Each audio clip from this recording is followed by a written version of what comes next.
Bonjour à tous, on se retrouve aujourd'hui pour une vidéo dédicacée à l'automne puisque je vous ai promis depuis plusieurs semaines de vous faire cette vidéo, une sélection avec du parfum, des livres de cuisine, des bougies, des rouges à lèvres, des vernis, donc voilà, c'est maintenant. Je suis un petit peu à la bourre d'ailleurs sur cette vidéo puisqu'on est déjà aujourd'hui le 6 novembre, donc voilà, je suis à la moitié de l'automne je pense. On va commencer par les livres de cuisine et un livre de cuisine qui ne plaira certainement pas à tout le monde puisque certains d'entre vous sont sûrement végétariennes ou véganes, ce qui n'est pas mon cas. C'est le livre Beef Club. Donc ce n'est pas un livre, malgré ce qu'on peut penser, uniquement destiné à la viande, même si ça traite effectivement de beaucoup de recettes de viande, mais on trouve aussi beaucoup de plats accompagnés à côté. C'est des recettes qui sont assez bistrot. J'aime vraiment beaucoup ce livre, c'est un très très beau livre. Donc effectivement, si vous ne mangez pas de viande, il va absolument pas vous correspondre. Mais sinon, on retrouve beaucoup de recettes qui sont vraiment très sympas. C'est un livre qui est très très bien fait, très joli, avec des belles recettes que moi personnellement j'aime beaucoup. Et je trouve que ça correspond bien à la période de l'année aussi.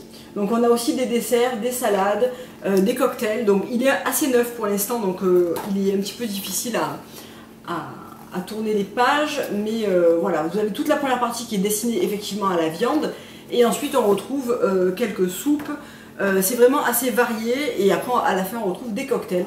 Donc c'est un petit peu ambiance club, un peu, voilà, un petit peu des clubs pour hommes, etc.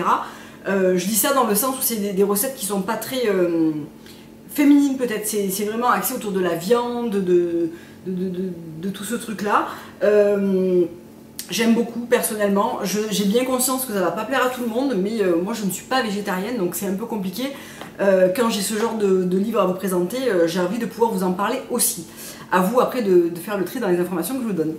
Un autre livre que j'utilise beaucoup en ce moment et qui est parfait je trouve pour la saison, c'est Super Fruits Secs. Donc j'ai acheté ce livre durant l'été il me semble, ou peut-être avant l'été, et franchement je m'en suis énormément servi. J'aime vraiment beaucoup. Alors déjà je suis une amatrice de fruits secs, j'en consomme beaucoup. Je trouve qu'il y a des recettes qui sont mais ultra bonnes, du genre la burrata avec de la crème d'avocat, pignon et noix du Brésil. J'aime beaucoup. Le risotto à la crème d'amande des Saint-Jacques sauté.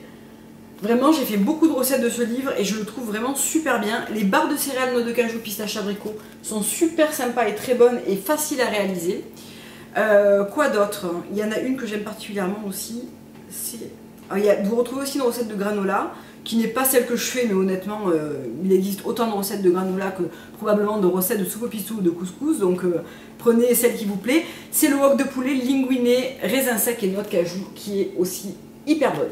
Donc voilà pour les super fruits secs, c'est un super livre, je trouve qu'il y a des recettes, il y a 30 recettes qui sont vraiment variées et qui sont aussi vachement équilibrées, donc j'aime beaucoup ce bouquin. Ensuite, un livre qui se décompose en saison, mais honnêtement il y a pas mal de tartes que vous pouvez faire toute l'année. C'est des tartes pas comme les autres, donc c'est un livre que j'aime beaucoup aussi. Je me suis beaucoup améliorée en tarte parce que c'était vraiment pas mon truc au départ. Je suis pas très forte pour faire des pâtes, les étaler correctement, tout ça. Là on a vraiment des bonnes bases à apprendre, des bonnes astuces, etc. Et de très bonnes tartes à faire. Donc c'est divisé en printemps, été, automne, hiver. Donc là on va plutôt se diriger bien sûr vers l'automne-hiver avec des super recettes, vraiment des... Alors il y en a une qui m'a déçue récemment là, qui avait l'air mais très prometteuse et qui s'est avérée assez décevante. C'était la crème de la crème brûlée. Donc je l'ai faite il y a 15 jours. Honnêtement c'est bien meilleur une vraie crème brûlée sans pâte, je trouve. Que la pâte n'apporte rien si ce n'est quelque chose d'un petit peu plus lourd, enfin je sais pas, j'ai pas apprécié. Mais voilà, on retrouve des très bonnes tartes. Moi j'aime bien le principe des tartes, je trouve que c'est quelque chose de convivial, de facile à manger, de souvent très savoureux. Et c'est assez gratifiant à faire, je trouve, une belle tarte. Donc voilà, pas mal de recettes dedans, un livre qui est très sympa et qui peut être vraiment aussi tout à fait familial, par exemple, si vous avez des enfants, des ados à la maison, etc. Le dernier livre c'est les soupes parce que moi je suis vraiment une fan de soupe. Donc ça fait beaucoup de fois que vous me posez la question, est-ce que je vais refaire des recettes de cuisine? Oui, je vais essayer de vous filmer mes 3 recettes de soupe préférées. C'est assez long à faire des recettes de cuisine et il faut aussi penser à manger ce qu'on fait parce qu'il ne suffit pas de le faire et de le jeter. Je ne suis pas une chaîne de cuisine moi, donc voilà. Je vais essayer de vous faire ça, je vais les filmer en 3 fois je pense et puis je les mettrai en une seule vidéo simplement parce que voilà, c'est assez long à faire. c'est pas trop le truc de ma chaîne non plus. Donc vous m'en demandez souvent et je trouve que c'est assez long et je suis pas très douée pour réaliser ça. Donc je vais essayer de faire cette vidéo sur les recettes, sur les soupes, je ne sais pas quand, mais je vais essayer de vous faire ça avant la fin de l'année. Je me fais une petite marge de sécurité, il me reste 1 mois et 3 semaines, donc je devrais y arriver. Et ça sera sur les soupes, puisque c'est quelque chose que je cuisine beaucoup, qui peut être vraiment très éloigné de la soupe de légumes de nos grands-mères où on faisait la grimace. Ça peut être très savoureux, ça peut être vraiment très bon. Voilà, donc là j'ai pris ce livre, mais j'en ai pas mal de livres de soupe. J'aime beaucoup celui-là parce qu'il y a des recettes que je fais mais tout le temps. J'ai fait cette semaine encore la soupe de carottes à la coriandre, qui est un délice. Honnêtement là ça vous vend pas du rêve, mais en réalité c'est extrêmement bon. C'est une soupe avec des carottes, poireaux, pommes de terre, coriandre fraîche, lait de coco. C'est vraiment un délice tant en texture qu'en goût. C'est vraiment un truc à faire. Donc voilà, un livre avec des soupes de légumes, des soupes de poissons et viande, des soupes froides et des desserts. C'est un petit livre, mais vraiment toutes les recettes sont super, je trouve, dedans.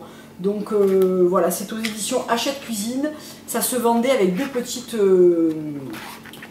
marmites pour servir la soupe dont je me suis strictement jamais servi, qui sont sur la photo.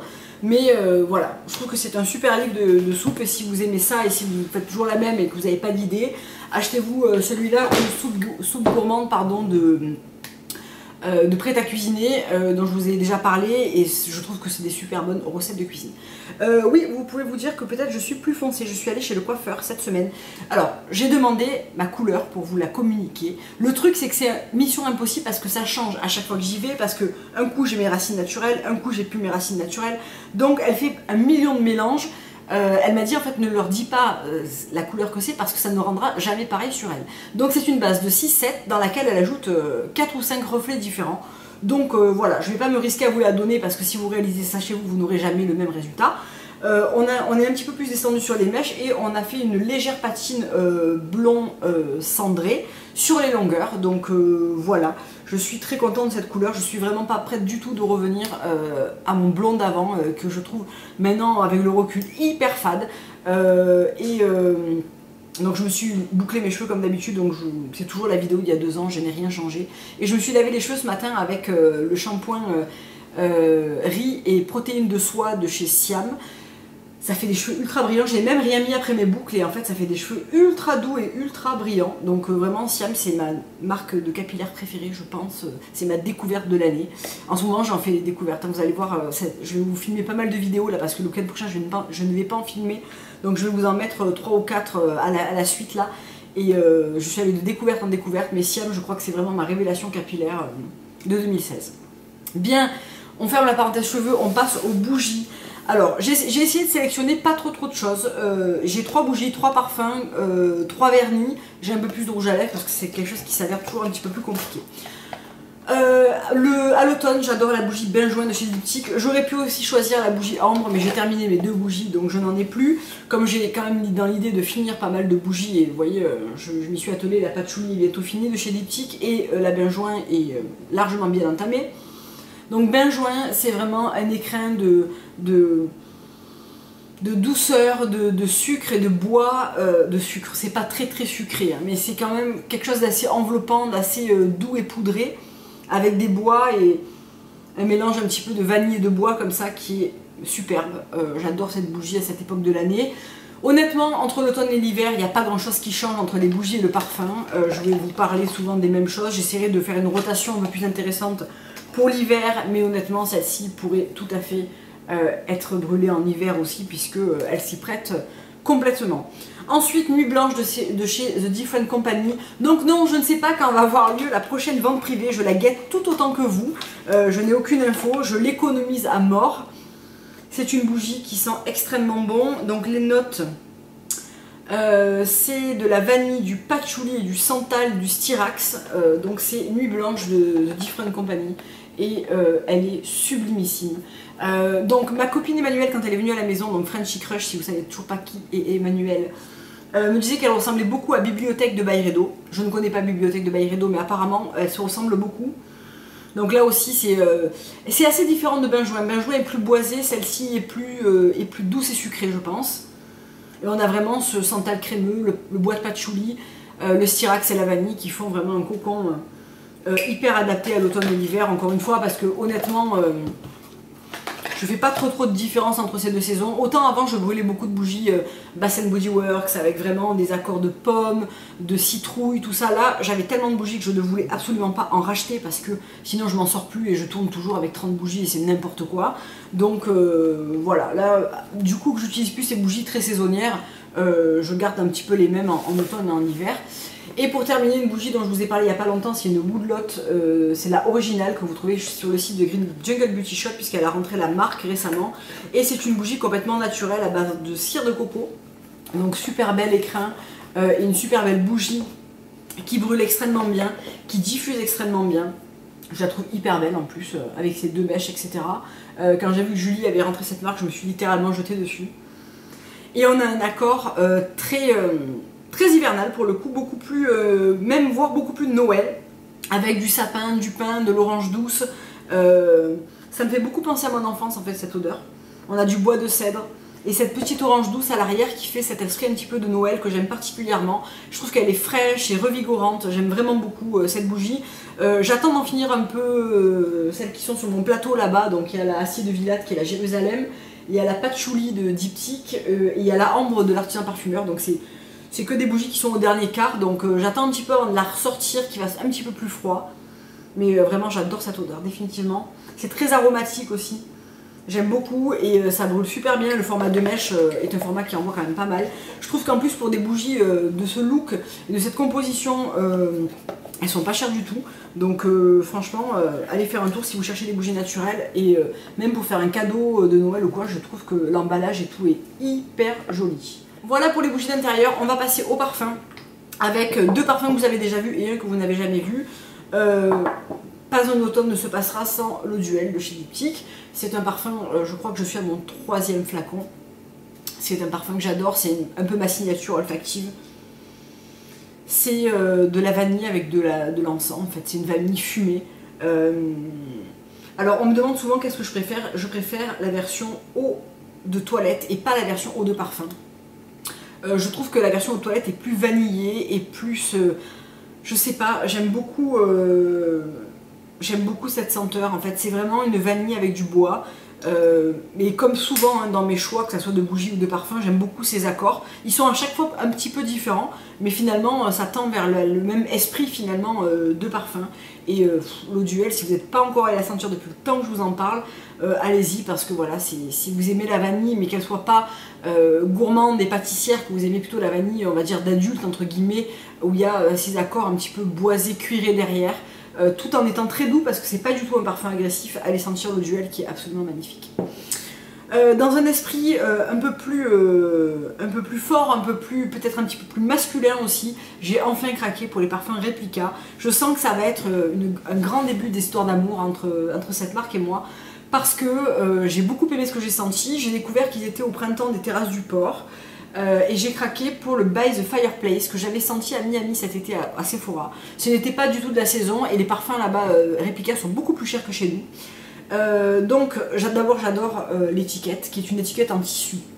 Donc au-dessus vous avez tous les parfums Replica sont des espèces de mémoires de souvenirs en fait. Donc là c'est la provenance et la période, c'est Chamonix 1971. J'adore cet esprit en fait, j'adore la manière dont a été construite l'image de Replica. Donc Replica c'est la maison Martin Margiela.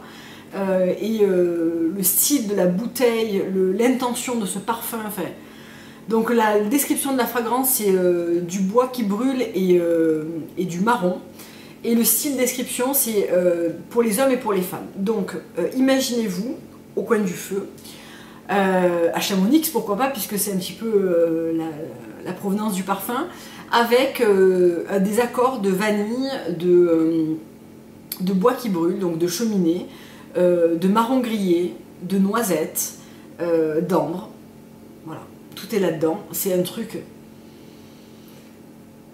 je vais faire une comparaison qui, c'est juste pour vous aiguiller sur la note. Si vous connaissez Marshmallow Fireside de chez Bath & Body Works, on est dans le même esprit d'équilibre entre le côté sucré, le côté... Alors bien sûr ça c'est beaucoup plus travaillé hein, que la bougie Marshmallow Fireside, mais c'est un petit peu dans le même esprit. On retrouve quelques notes communes de bois de cheminée, la note de chamallow qui pourrait être la note de vanille et de marron, un petit peu de noisette, un petit peu d'ambre et de vanille. C'est sublime, ça va être sublime sur un homme parce que c'est pas non plus le truc hyper sucré, ça a du caractère avec ce côté bois de cheminée derrière. C'est d'une beauté incroyable, voilà. Donc j'ai senti d'autres parfums, hein. J'ai senti le Promenade in the Garden qui est le Tea Escape qui est très très beau, le Beach Walk, le Lazy Sunday, je pense que c'est le Lipstick On. Voilà, c'est le premier, certainement pas le dernier. Je pense qu'une petite collection va commencer chez Replica, donc on en reparlera. Le dernier de la bande, c'est le Gypsy Water. Je ne peux plus me séparer de cette odeur. Je suis en amour avec ce parfum. Donc je vais vous lire les notes, puisque la dernière fois je ne vous les ai pas lues, puisque je vous en ai parlé dans ma vidéo favori et je voulais pas trop m'étendre. Mais en fait, c'est un parfum qui est hyper compliqué, je trouve, à expliquer. Certaines vont l'adorer, d'autres vont littéralement le détester. On n'est vraiment pas en... On est en noir ou blanc, mais pas en gris avec ce parfum. Clairement, j'ai des personnes qui l'ont senti, qui m'ont dit mais, non mais pas du tout, et d'autres qui m'ont dit mais waouh, voilà. Donc moi je suis dans la phase waouh, hein, je le mets quasiment tous les jours, je pense que je vais le descendre assez vite et je suis quasiment sûre de racheter le 100 ml. Donc les notes, c'est de la bergamote, du citron, du poivre et de la baie de genièvre. Donc ça s'ouvre par quelque chose d'assez frais et vivifiant. Les notes de cœur, c'est de l'encens, de l'épine de pin et de l'iris. Et là, on arrive complètement dans la note encens. Mais c'est limite encens temple indien, quoi. Moi, j'adore, hein, personnellement. Note de fond, ambre, vanille, bois de santal. Tout y est pour moi dans ce parfum. Moi qui aime vraiment les dernières notes de fond, les notes de cœur et les notes de tête, ça pouvait pas ne pas me plaire. Il est sublime, il correspond tout à fait à l'humeur que j'ai en ce moment, des cheveux ondulés, un smoky un peu foncé, une chemise blanche, je sais pas, ça match mais tellement bien avec ce que j'ai dans la tête en ce moment que voilà. Donc est-ce qu'il est automnal, hivernal? Pas spécialement, je pourrais honnêtement le porter toute l'année, été compris, mais comme il fait partie de mon amour en ce moment, honnêtement avec Belle d'Afrique et Black Saffron, et de temps en temps Blanche. En ce moment, mes deux phases sont vraiment Martha Margiela et Byredo sur les parfums. Bien, on va passer au vernis. Donc, shame on me, je me suis toujours pas refait le vernis depuis la semaine dernière. Là, il a quand même besoin d'être refait. Même s'il n'a pas d'éclat, il a perdu un peu en brillance et mon ongle a poussé, il s'est un petit peu usé. Mais honnêtement, voilà. Donc, c'était le Diabolique de chez Habit Cosmetics. Tenu de fou, puisqu'il a tenu quasiment 7 jours. Donc là, je vais l'enlever tout à l'heure, hein, parce que ma manucure a besoin d'être faite. Mais honnêtement, on n'est pas dans la cata, quoi. Hein, donc très bonne surprise. Hein. Donc je l'ai utilisé avec le top coat de la même marque. Donc c'est pas de lui dont je voulais vous parler, je voulais juste vous faire un petit point de où en était ma manucure à quasiment J7. Pas quasiment, on est dimanche aujourd'hui, je l'ai posé samedi matin dernier, donc on peut dire qu'on est à J7. Je voulais vous parler du Santa Sangré, qui est le rouge bordeaux de chez Habit, qui est sublime et que je vais porter juste après, avant de m'être enlevé Diabolique. Donc très beau rouge. Donc, alors je vous ai dit une bêtise dans mes favoris la semaine dernière. C'est pas des 8 fruits, c'est des 5 fruits.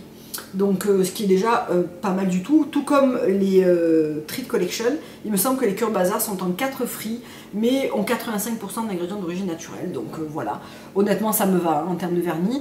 Santa Sangré qui est ce magnifique rouge qui est parfait pour la saison et que j'aime beaucoup évidemment.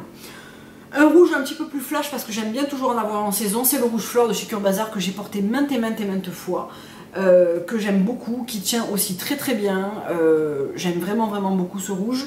En général en automne j'ai aussi entre le noir, le rouge, le prune et le bordeaux. Voilà, je pense comme 90% des gens, je ne mets pas de corail, de bleu pétant ou de vert prairie. Hein. Bon voilà. Et le dernier, c'est Statement de chez Treat Collection que je viens de recevoir cette semaine, que je n'ai pas encore porté mais qui fait définitivement partie de ma sélection parce que cette espèce de bois de rose un peu mauve, un peu soutenu est absolument parfait pour la saison. Malheureusement, Emily arrête de distribuer cette marque, donc il y a 20%. Je vous mettrai le code en barre d'infos sur tous les stocks restants, dont Statement. Donc honnêtement, jetez-vous dessus, il est magnifique. Mais je vous conseille aussi le Black Tie, le Celebrity, le Delicious. Je sais pas les stocks où ils en sont, mais honnêtement, j'ai eu aucune déception avec ces vernis. Je crois qu'elle abandonne parce que c'est assez difficile de se faire livrer par la marque qui est pas toujours très constante d'après ce que j'ai compris. Donc c'est vraiment dommage parce que j'adore le rouge à lèvres, j'adore le vernis. Après voilà, si c'est pas assez sérieux pour être distribué correctement, je comprends tout à fait le choix d'Emily. Il me semble que So Natural Beauty arrête aussi. Donc voilà, c'est bien dommage. Moi je vais profiter de mes stocks hein, puisque je les ai et que vraiment j'adore. Je pense avoir les couleurs qui m'intéressaient le plus, donc voilà. Mais je suis pas à l'abri de me prendre une ou deux couleurs un petit peu nude puisque chez eux elles sont vraiment très belles. On va passer au rouge à lèvres où là il m'a été complètement impossible de faire un choix de 3. J'en ai sélectionné 5, 6, 7. Ça va quand même. Si vous voyez la collection de rouge à lèvres que j'ai, je trouve que ça va. On va commencer avec un Axiologie dans la couleur Worth, donc, qui est cette couleur donc Axiologie. Je trouve que j'aime beaucoup leur rouge à lèvres, j'aime bien la senteur, le confort sur les lèvres, etc. Mais honnêtement, je déteste le packaging, qui fait que quand on est un petit peu pas très délicate comme moi, on vient toujours taper la tête du rouge à lèvres dans le haut, ce qui fait que toutes mes têtes sont écrasées. Bon bref, voilà. Je suis pas fan de ce packaging, même si je trouve que le doré mat comme ça est très beau, etc. Mais ce système là, moi je trouve que c'est pas très au point. Worth, qui est ce très beau orange brûlé. Donc ce que je vais faire, c'est que je vais faire des swatchs à l'intérieur de mon poignet et qu'à la fin, je vous les montrerai debout. Comme ça, vous verrez les couleurs parfaitement bien. Donc très belle tenue, très beau rouge à lèvres orange brûlé, que j'aime particulièrement. Ensuite, le Adore de chez Carvice dans ce sublime écrin rechargeable. Donc Carvice, ils envoient toujours du lourd hein, sur les packaging. Donc voilà à quoi il ressemble. C'est vraiment un bordeaux, un rouge bordeaux assez crémeux mais qui se massifie très bien sur les lèvres, qui a une belle intensité. Donc là encore je vous le montre pas maintenant, je vais me lever à la fin pour vous le montrer correctement. Là je porte le Darkroom en Royal que j'aime énormément, mais évidemment la couleur pour moi de l'automne, c'est pas du Darkroom, c'est Royal que je porte. C'est Darkroom parce que c'est la couleur de saison quoi. Je l'ai pas mal porté là cette semaine et j'avoue que je le trouve absolument magnifique. Donc là, il vous paraît extrêmement foncé, mais en fait, vous allez voir que sur le swatch, il ne l'est pas tant que ça. Un petit nouveau, donc j'ai eu la chance de recevoir toutes les couleurs des Cocoa Butter Matte Lipstick de chez 100% Pur, qui sont les nouveaux rouges à lèvres qui viennent de sortir. Mon coup de cœur a été immédiat pour la couleur Blood Orange et Sonora. Là, je vous montre le Blood Orange, mais évidemment, je vais vous préparer une vidéo revue et swatch que je vais faire probablement. Celui-là, il est absolument dingue. Alors, je comprends pas tellement la couleur orange sanguine parce que je trouve pas qu'il soit si orange que ça. Mais alors, vous avez une matité, une tenue et un confort de dingo. Je vous en dis pas plus parce que je vais vous faire la vidéo. Julie de The Green Juggle Beauty Shop m'a proposé de découvrir les 9 couleurs. Je ne pouvais pas dire non. En lipstick addict que je suis, j'étais hyper contente et c'est vraiment des vidéos en plus que j'adore faire, les vidéos swatch lipstick. Donc je vais vous présenter ça très vite. Ensuite, un Treat Collection, donc là 20% hein, dessus, c'est la couleur The Edit et c'est un véritable rouge. Comme je les aime, un vrai rouge pas trop foncé, pas trop sang. Donc il se présente comme ça, c'est presque un rouge un peu coquelicot, mais que moi j'aime bien dans la saison automnale parce que je trouve que ça éclaire vachement le visage et que ça égaye beaucoup. Donc j'ai tendance à beaucoup aimer cette couleur. Et je me rends compte que j'ai pris aucun nude dans cette vidéo. Hein. Le sublime Written in Blood de chez Rituel de Fille, que j'ai pas mal porté et que j'aime énormément. Une tenue de dingo, un fini mat, une couvrance de fou. Rituel de Fille, c'est un peu ma marque coup de cœur en ce moment. Et alors, le Fortune Teller, que honnêtement je n'ai pas encore porté, mais qui est complètement dans la saison, mais qui est quand même pas mal violent. Voilà, j'ai fait un seul passage. Et il est très violent, donc je sais pas, je dois encore trouver un moyen de porter ça d'une manière pas trop flippante, mais je trouve que la couleur est dingue, donc il faut que j'essaie de le porter faut que j'essaie de l'assumer en ayant des yeux très peu maquillés, peut-être juste un peu de rímel, des sourcils assez forts, je sais pas, il faut que j'essaye de voir comment je vais faire ça. Donc je me lève et je vous montre. Donc voilà ce qu'on a, on a la couleur Worth de chez Axiologie. On a le Adore de chez Carvice. le Dark Room de chez Kosas. On a ensuite le Blood Orange de chez 100% Pur, le The Edit de Treat Collection, Written in Blood et Fortune Teller de chez Rituel de Filles. Honnêtement, j'aurais pu choisir des couleurs plus nude, puisque oui, quand même, j'en porte au quotidien. Mais pour moi, par exemple, la couleur royale est une couleur un peu passe-partout, qui est complètement neutre et qui peut être portée tous les jours sans trop réfléchir. Je trouve que c'est pas quelque chose qui influe énormément sur le maquillage, sur le choix que je peux faire sur les yeux, etc. Mais effectivement, j'aurais pu choisir par exemple la couleur Undone de chez Kosas, qui est ce nude un peu soutenu, ce neutral un peu soutenu, qui pourrait être totalement adapté à l'automne, parce que pas trop clair, et quand même dans les tons un petit peu beige, rosé, marronné, qui peut tout à fait être super élégant en automne. Donc voilà, j'ai choisi de vous parler des couleurs beaucoup plus dans ce que je porte en fait, hein, puisque voilà, je porte souvent des lèvres assez franches, mais effectivement vous pouvez tout à fait porter des couleurs beaucoup plus neutres, si vous maquillez surtout plus les yeux par exemple, ça peut tout à fait faire. Voilà, cette vidéo est terminée, je vous fais d'énormes bisous, je vous dis à très bientôt pour une prochaine. Au revoir.